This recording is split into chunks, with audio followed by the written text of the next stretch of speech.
જગદીશભાઈ મહેતા ઉપર ધડાધડ એફઆઈઆર ઉપર એફઆઈઆર ઉપર એફઆઈઆર ચાલુ થઈ ગઈ. એક બાજુ પટ્ટા વાળી હાલે છે, પટ્ટા ઉતારી લેવાની વાત છે, એક બાજુ પટ્ટા મારવાની વાત છે. આ બધાની વચ્ચે મારે તમને બે શબ્દો કહેવા છે, પણ એ પહેલા હું મારી તબિયતના સમાચાર આપી દઉં. ધીમે ધીમે સારું થતું આવે છે, ઘણું સારું થઈ ગયું છે. હમણાં સુધી હું બિલકુલ મેડિકલ રેસ્ટ ઉપર એટલે કે આરામ ઉપર હતો, એટલે લગભગ ઘણી બધી ઘટનાઓમાં હું કંઈ બોલ્યો નથી કે મેં કંઈ લખ્યું નથી. શરૂઆત કરવી છે જગદીશભાઈ મહેતાના ઉપર થયેલી એફઆઈઆરના વિષયથી. દોસ્તો, ગુજરાતમાં હમણાં જે બે ઘટનાઓ બની, એ બંને ઘટનાઓને એકબીજા સાથે લેવા દેવા છે. જનતાએ બહુ ગંભીરતાથી જાણવું ખૂબ જરૂરી છે. એક ઘટના કે જગદીશભાઈ ઉપર ફટાફટ એફઆઈઆરો થઈ ગઈ. એક ઘટના કે જિગ્નેશ મેવાણીએ ત્યાં દારૂ અને ડ્રગ્સના વિરુદ્ધમાં જે કંઈ પણ ચર્ચા કરી એને લઈને ગુજરાતની ભાજપની આખી ટોળકી અને ભાજપના આખા ગૃહમંત્રી બંને લોકો જે છે એ જિગ્નેશ મેવાણી ઉપર રીતસરના તૂટી પડ્યા.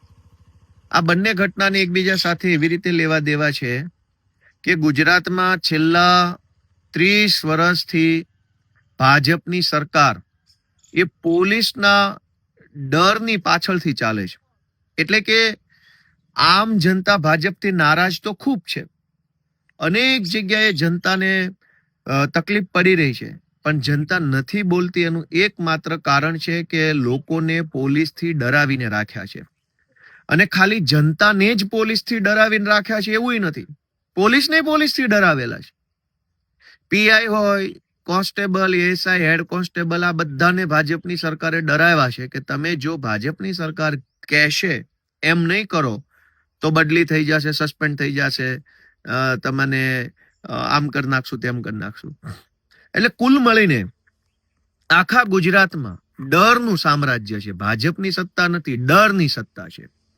હજારો લોકોએ બોલવું છે, અવાજ ઉઠાવવો છે, અને એટલો બધો ગુસ્સો છે કે ક્યારેક તો મારી લેવાનું મન હજારો લોકોને થતું હશે.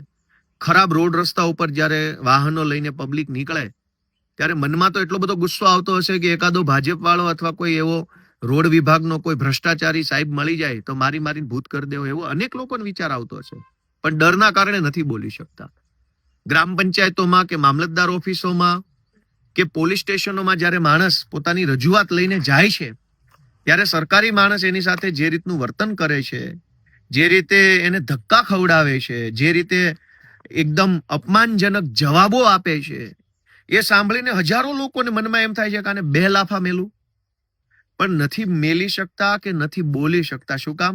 ડર લાગે છે. આ ડરનું સામ્રાજ્ય છે એટલે ભાજપની સત્તા છે. સહેજ પણ લોકોની અંદરથી ડર ઓછો થાય, લોકો બોલવા લાગે તો ભાજપ વાળાને ગુજરાતના એક પણ ગામમાં જવું મુશ્કેલ થઈ જાય એટલી હદે જનતામાં આક્રોશ છે.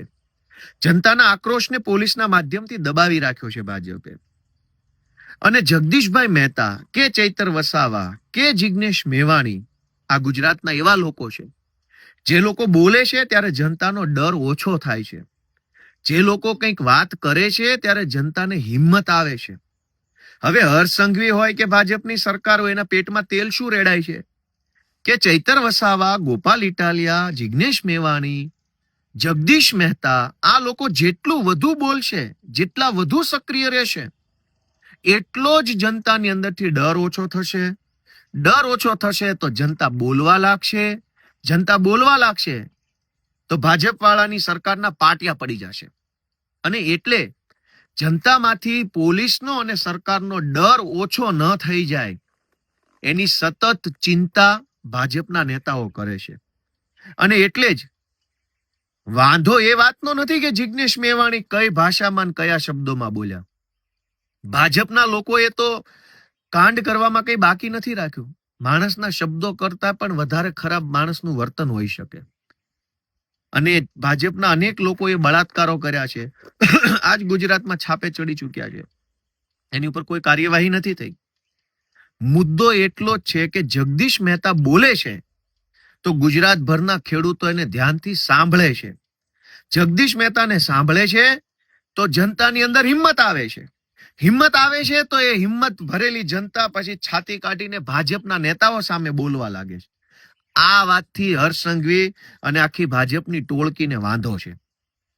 જિગ્નેશ મેવાણી બોલે છે તો જનતા ધ્યાનથી સાંભળે છે તો જનતાને ડર ઉડી જાય છે, ચિંતા નીકળી જાય છે અને હિંમત આવી જાય છે કે અમારો પણ કોઈ આગેવાન છે. અને એ વાતથી ભાજપના નેતાઓને ચિંતા થાય છે કે જો લોકો ડરતા બંધ થઈ જશે તો. ચૈતર વસાવા બોલે છે તો ગુજરાતભરના લોકોમાં અને ખાસ કરીને આદિવાસી સમાજના યુવાનોમાંથી ડર ઓછો થાય છે અને બોલવા લાગે છે. એ વાતથી ભાજપને ચિંતા થાય છે. ગોપાલ ઇટાલિયા લડાઈ લડે છે, રાજુ કરપડા લડાઈ લડે છે, મનોજ સોરઠિયા લડાઈ લડે છે, તો લોકોના મનમાં રહેલો પોલીસનો ખોટો ડર કે ભાજપના નેતાઓનો ખોટો ડર ઓછો થાય છે અને જનતા બોલવા લાગે છે. હવે જનતા બોલતી થઈ જાય તો આ બાપ દાદાની પેઢીઓની જેમ જે ભાજપની સરકાર ચાલે છે, સરકાર ગાયબ થઈ જાય. એટલે ભાજપ સરકારમાં છે એનું એકમાત્ર કારણ છે ડર. આ ડર કોનો છે? સરકારનો અને પોલીસનો. હવે જિગ્નેશ મેવાણી કે જગદીશ મહેતા બોલે છે ત્યારે જનતાના મનમાંથી પોલીસનો ખોટો ડર ઓછો થઈ જાય છે. ડર ઓછો થઈ જાય તો માણસ ગમે ત્યાં બોલવા લાગે. મામલતદાર ઓફિસમાં જઈને કેમેરો કાઢશે, રોડ બનતો હોય, ભ્રષ્ટાચાર થતો હશે તો મોબાઈલ કાઢીને રેકોર્ડિંગ કરશે, ભાજપની સભામાં ઉભો થઈને 2 પ્રશ્ન પૂછી લેશે. જો હજારો જનતા આવું કરવા લાગે તો ભાજપના લોકો ક્યાંય મોઢું બતાવી શકે એમ નથી. એટલે જગદીશ મહેતા ઉપર FIR, ચૈતર વસાવા ઉપર FIR, ભવિષ્યમાં મારા ઉપર પણ FIR કે જિગ્નેશ મેવાણીને ટાર્ગેટ કરવા પાછળનું એકમાત્ર કારણ છે કે ભાજપની સરકાર જનતાના મનમાંથી ડર ઓછો થઈ જાય એ બાબત ઈચ્છતી નથી. પણ મારી બધા જ ગુજરાતના લોકોને 2 હાથ જોડીને વિનંતી છે, બોલાય એટલું બોલો, જેટલું બોલાય એટલું બોલો. સંવિધાનની મર્યાદામાં રહીને જે બોલાય તે બોલો. અપશબ્દની વ્યાખ્યામાં ન આવતું હોય, ગાળની વ્યાખ્યામાં ન આવતું હોય, એ બધું જ બોલો. કેમ નહીં બોલવાનું? ભાજપના લોકોએ તો કરોડો રૂપિયાનું બૂચ માર્યું છે, ભ્રષ્ટાચાર કર્યા છે, ગૌચરો દબાઈ દીધા, ડ્રગ્સ વેચે છે, દારૂ વેચે છે. એના કરતા તો શબ્દો વધારે સારા છે. ગુજરાતભરની જનતાને હું તો વિનંતી કરું છું, કેટલું ડરશો અને શું કામ ડરશો? ડરીને શું મળવાનું છે? બહુ ડરવાથી શું મળશે? ડરનો જાજુ ડરો તો જાજો ડર મળે. એક વખત કાળજી મજબૂત કરીને બોલો, જા થાય કરી લેજે, નથી ડરતો તારાથી, તો શું કરી લેશે સરકાર? હજારો કરોડો લોકો તો કશું જ ખોટું કામ જીવનમાં કરતા નથી. કરોડો લોકો મજૂરી કરે છે, શ્રમ કરે છે, આ જાત મહેનતથી જિંદગી જીવે છે. તો પછી ભાજપથી કે ખોટી રીતે પોલીસથી ડરવાની ક્યાં જરૂર છે? છતાંય લોકોને ડરાવવામાં આવે છે કે તમે બોલશો તો આમ થઈ જશે. હું હજારો યુવાનોને વિનંતી કરું છું, ડર છોડી દો, બોલવા લાગો. સરદાર પટેલ, પૂજ્ય ગાંધી બાપુ, ભગતસિંહ, આ બધા મહાપુરુષો જયારે આપણા દેશમાં હતા ત્યારે એમણે પણ આ જ કામ કરેલું. લોકોના મનમાંથી અંગ્રેજોનો ડર કાઢવાનું કામ કરેલું. કેમ કે અંગ્રેજો કરતા ભારત દેશના લોકોની સંખ્યા વધુ હતી. અંગ્રેજો તો કઈ 2-5 હજાર અંગ્રેજો નતા આખા ભારત દેશમાં. ભારત દેશની વસ્તી તો એ જમાનામાં 10-12 કરોડ લોકોની હતી. 10-12 કરોડ લોકો ઉપર 2-5 હજાર લોકોનું શાસન હતું. કોઈ અંગ્રેજો કઈ 5-10 લાખની સંખ્યામાં અંગ્રેજો નહોતા ભારતમાં. બહુ જૂજ સંખ્યામાં અંગ્રેજો હતા. પણ અંગ્રેજોએ ડર એવો ફેલાયો હતો કે તમે કંઈક કરશો તો અંગ્રેજ આમ કરી નાખશે, તમે કંઈક કરશો તો અંગ્રેજ આમ કરી નાખશે. આજ ગુજરાતની આમ જનતાની જનસંખ્યા 7 કરોડ છે અને અંગ્રેજોના સીધી લીટીના વારસદાર જેવા ભાજપના નેતાઓની સંખ્યા હશે 5,000. 5,000 નેતાઓથી 7 કરોડ લોકો ડરીને બેઠા છે. તો હું તમારો આત્મા જગાડવા આવ્યો છું, તમને વિનંતી કરવા આવ્યો છું કે લલકાર ફેંકો, થાય કરી લેજે. શું કરી લઈશ તું મારું? ડર છોડો, કાઢો મોબાઈલ ને ઉતારો વિડીયો. જ્યાં જાઓ, જ્યાં ખોટું થાય ત્યાં વિડીયો ઉતારો. કેટલા લોકોને પકડશે, કેટલાને જેલમાં નાખશે, કેટલાને ફાંસીએ ચડાવશે? કોઈ આપણે કઈ ખોટું કામ નથી કરતા. જગદીશ મહેતા ઉપર ધડાધડ FIR થવા લાગી. જિગ્નેશ મેવાણીએ કીધું કે ભ્રષ્ટાચાર કરનારાઓના પટ્ટા ઉતરી જશે, તો હર્ષ સંઘવીના પેટમાં તેલ રેડાયું. આ પટ્ટા અને જગદીશભાઈ મહેતા અને જિગ્નેશ મેવાણીની વાતમાં એક સમાનતા છે કે સામાન્ય માણસ, ગુંડાઓ, વ્યાજ માફિયાઓ વિરુદ્ધ FIR લખાવા જાય, દારૂની ફરિયાદ લખાવા જાય, કોઈ એક્સિડન્ટ થઈ ગયું એની ફરિયાદ લખાવા જાય, સામાન્ય માણસ પોલીસ સ્ટેશન જાય તો એની FIR લખવામાં નથી આવતી. જગદીશ મહેતા સામે 15 વર્ષ જૂની ઘટનાની અંદર ધડાધડ એફઆઈઆર લખાઈ ગઈ, 1 લખાઈ ગઈ, 2 લખાઈ ગઈ, 3 લખાઈ ગઈ. અમેરિકાની પોલીસ કરતા પણ ઝડપથી આપણી પોલીસે કામ કરી બતાવ્યું. તો સત્તાની આ હદે ચાપલુસી કરનાર વ્યક્તિના પટ્ટા તો ઉતરવા જ જોઈએ. એમાં શું વાંધો છે? સામાન્ય માણસ વ્યાજ માફિયા વિરુદ્ધ કે ગામના માથાભારે માણસ વિરુદ્ધ કે ખનીજ માફિયા વિરુદ્ધ એફઆઈઆર નથી કરાવી શકતો.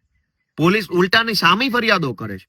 એક ગરીબ માણસની સાચી ફરિયાદ નથી લખાતી, પણ એક સાચા માણસ ઉપર ખોટી ફરિયાદ લખી લેનાર ભ્રષ્ટ અને દલાલ અધિકારીના પટ્ટા કેમ ન ઉતરવા જોઈએ? અને જિગ્નેશ મેવાણી એ તો કહે છે કે આવા જે ચાપલુસો છે, કેમ કે પટ્ટો, ઘણા મિત્રો એવું કીધું કે આ પટ્ટો મહેનતથી મળ્યો છે. દરેક વસ્તુ દુનિયામાં મિત્રો મહેનતથી જ મળે. ધારાસભ્ય મહેનતથી બની શકાય, પોલીસે મહેનતથી બની શકાય, ડ્રાઈવરે મહેનતથી બની શકાય, વેપારી બધી જ વસ્તુ મહેનતથી થાય છે. કશું જ મફત નથી થવાનું.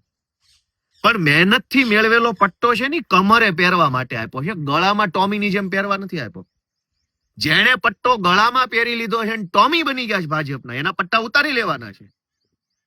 કમરનો પટ્ટો કમરે પહેરો, ટાઈટ ઉભા રહો, ટટ્ટાર ઉભા રહો, કરોડરજ્જુ ઉપર ઉભા રહો, છાતી કાઢીને ઉભા રહો, સિંઘમની જેમ કામ કરો તો સેલ્યુટ છે અમારી. પણ કમરના પટ્ટા કાઢીને ટોમીની જેમ ગળામાં પહેરી લીધા હોય ને પટ્ટા બીજો છેડો હરસંઘવીના હાથમાં આપ્યો હોય તો પટ્ટા ઉતરશે. એમાં કઈ ખોટું નથી. ગરીબ માણસ આજે દારૂડિયાઓની વિરુદ્ધમાં એફઆઈઆર નથી લખાવી શકતો, અને જગદીશ મહેતા ઉપર 1 એફઆઈઆર, 2 એફઆઈઆર, 5 એફઆઈઆર ફટાફટ. તો કમરનો પટ્ટો ગળા ઉપર પહેર્યો હોય ને ટોમી થઈ ગયા હોય ત્યારે જ આવી એફઆઈઆરો લખાય. અને જે ટોમી બની ગયા એના પટ્ટા તો ઉતારવાના છે. કેમ નથી ઉતારવાના? અને જેને ઈમાનદાર છે, જેને કમરનો પટ્ટો કમર ઉપર પહેર્યો છે, એને સેલ્યુટ છે, કડક સેલ્યુટ. કોઈ ટેન્શન નથી. જગદીશભાઈ જેવા અનેક એવા માણસો છે જેને દબાવવાની કોશિશ થઈ રહી. શું કામ? કે જગદીશભાઈ બોલે, ચૈતર વસાવા બોલે, ગોપાલ ઇટાલિયા બોલે તો જનતા જાગૃત થાય. જાગૃત થાય તો ગળામાં જેને પટ્ટા પહેર્યા છે ટોમીને તકલીફ થાય ને ટોમીના બોસને તકલીફ થાય. કેમ કે એક ટોમી છે જેને ગળામાં પટ્ટો પહેરી લીધો છે, અને એક ટોમીનો શેઠ છે. ટોમી જાઓ ગોપાલ ઇટાલિયન જેલમાં પૂર દે, ટોમી રાજુ કરપડા ઉપર એફઆઈઆર કરી દો, ટોમી જગદીશ મહેતાને જેલમાં પૂરી દો. તો તમામ ટોમીને વિનંતી છે કે કમરના પટ્ટા ગળે પહેર્યા છે ને એનું 2 પરિણામ આવશે. યા તો આ પટ્ટો તમારું ગળું દબાઈ દેશે, કેમ કે જેના હાથમાં પટ્ટો તમે સોંપ્યો છે ને ગળામાં પહેરેલો, એ કોઈ સારા માણસો નથી. અનેક ભૂતકાળમાં અધિકારીઓના ભોગ લઈને બેઠેલા ચોર લોકો છે. અને બીજું એ પણ પરિણામ આવી શકે કે તમારો પટ્ટો તમારા ગળામાં છે પણ કાલે સરકાર બદલાઈ જશે તો આ પટ્ટો ક્યાં લાગશે ને ક્યાં નહીં લાગે એની કેમ ખબર પડશે? એટલે જે ચોર છે, જે ભ્રષ્ટ છે, જે ગુજરાતને લૂંટે છે, જેને કમરમાં પહેરવાના પટ્ટા ગળામાં પહેર્યા છે, ટોમી થઈ ગયા છે, એના પટ્ટા ઉતારવાના જ છે. જગદીશ મહેતા જેવા નિષ્ઠાવાન માણસો, જિગ્નેશભાઈ જેવા, ભલે દારૂ ડ્રગ્સનો મુદ્દો ઉઠાવ્યો છે તો એ ગુજરાતની જનતા માટેનો મુદ્દો છે. ચૈતરભાઈ ઉપર 307 કોણ લગાવી દે છે? કમરે પટ્ટે પહેરેલો માણસ કે ગળે પટ્ટે પહેરેલો માણસ? તો ગુજરાતની જનતાને 2 હાથ જોડીને વિનંતી કરું છું કે ગુજરાત બચાવવાની જવાબદારી જિગ્નેશ મેવાણી, ગોપાલ ઇટાલિયા, ચૈતર વસાવા કે જગદીશ મહેતાની 4 લોકોની નથી, આપણા સૌની છે. ડર છોડો, હિંમત કરો. ગાંધી, સરદાર, ભગતસિંહ જેવા મહાપુરુષોએ જેમ અંગ્રેજોની સામે કાર્યક્રમો કરી અને લોકોનો ડર ઉડાડવાનું કામ કર્યું, અને જે દિવસે ભારતના જનતાનો ડર ઉડ્યો, ડર છોડ્યો, ડર નીકળ્યો, ત્યાર પછી અંગ્રેજોએ ભારતમાંથી ભાગવું પડ્યું હતું. પહેલા તો મુઠ્ઠીભર અંગ્રેજોથી આખો દેશ ડરી ગયો હતો. આજ ગુજરાતની પરિસ્થિતિ છે. એ પરિસ્થિતિમાં કાળા અંગ્રેજોના ડરમાંથી મુક્ત કરાવવાનું બીડું 4-5 જુવાનિયાએ ઉપાડ્યું છે. અમને કાલ મને પકડીને જેલમાં પૂરી દેશે, કઈ વાંધો નહીં. હું તમને વિનંતી કરું છું ભાઈઓ કે ડર છોડો. શું કામ ડરો છો? મળી શું ગયું? 30 વર્ષથી જનતા ડરમાં જીવે છે. રોડ જોવો ગુજરાતના. 30 વર્ષથી એક સારો રોડ જે સરકાર નથી બનાવી શકી, એ સરકાર એમ ઈચ્છે છે કે રોડ ભલે ખરાબ હોય પણ બોલતા નહીં, બોલશો તો એફઆઈઆર થઈ જશે. શાળામાં ભલે શિક્ષક ન હોય પણ બોલતા નહીં, બોલશો તો એફઆઈઆર થઈ જશે. દવાખાનામાં ડોક્ટર નથી, બોલતા નહીં, બોલશો તો એફઆઈઆર થઈ જશે. બસો ટાઈમે આવતી નથી, બોલતા નહીં, બોલશો તો એફઆઈઆર થઈ જશે. માવઠું આવ્યું, સહાય નહીં મળે, બોલતા નહીં, બોલશો તો એફઆઈઆર થઈ જશે. દરેક જગ્યાએ પબ્લિકનું જીવન છે એ સાવ આમ એકદમ ખરાબ રીતે જીવવા આપણે મજબૂર બન્યા છીએ, છતાંય બોલવું નથી.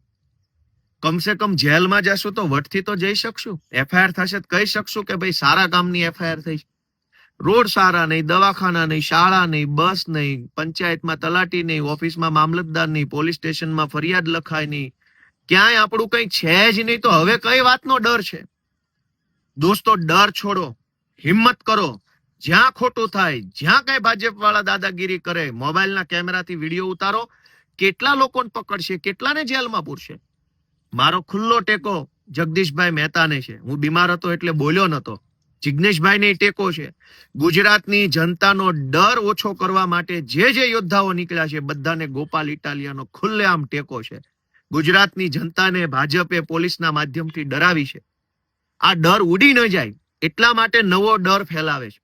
અને ડર જનતા ઉપર નથી, પોલીસને ડરાવી દીધી. નાના કોન્સ્ટેબલો, હેડ કોન્સ્ટેબલો, એએસઆઈ, પીએસઆઈ ને ડરાવવામાં આવ્યા છે કે ભાજપ વાળા કહેશે એમ નહીં કરો તો ટ્રાન્સફર થઈ જશે, સસ્પેન્ડ થઈ જશો, આમ થઈ જશે, તેમ થઈ જાય.